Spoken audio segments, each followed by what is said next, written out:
কসবা কাণ্ডে শাসক দল থেকে তোপ শুভেন্দুর, কলেজ ও বিশ্ববিদ্যালয়গুলি নিয়ন্ত্রণ করছে তৃণমূলের গুন্ডারা। কলেজে ভোট হয় না বলেই তৃণমূলের গুন্ডারা নিয়ন্ত্রণ করে। 50 বছরের বেশি বয়সের লোকেরা গভর্নিং বডিতে, তোপ শুভেন্দু অধিকারীর।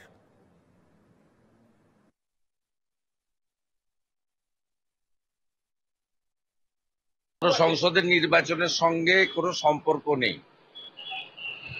কলেজ এবং ইউনিভার্সিটিগুলো কন্ট্রোল করছে মূলত তৃণমূলের গুন্ডারা, তোলাবাজরা, ধর্ষণকারীরা, এবং এদের প্রত্যেকের বয়স 30 ঊর্ধ্ব, কেউ কেউ 50 ঊর্ধ্ব আছে।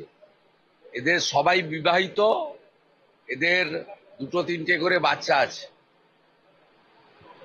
এরা এই জায়গাগুলোকে আখড়া পরিণত করেছে এবং অধিকাংশ কলেজের গভর্নিং বডির প্রেসিডেন্ট এই ধরনের ভাইপো গ্যাংয়ের লোকেরা।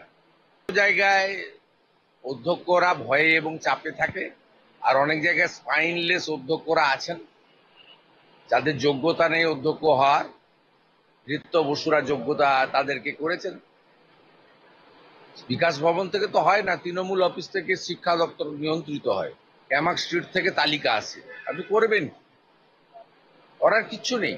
এবং গভর্নিং বডির প্রেসিডেন্টদের যদি তালিকা দেখেন, চোর, চিটিংবাজ, ধর্ষণ, জেহাদি, জঙ্গি, এই লোকেরা সমস্ত গোটা পশ্চিমবাংলার কলেজে বসে আছে।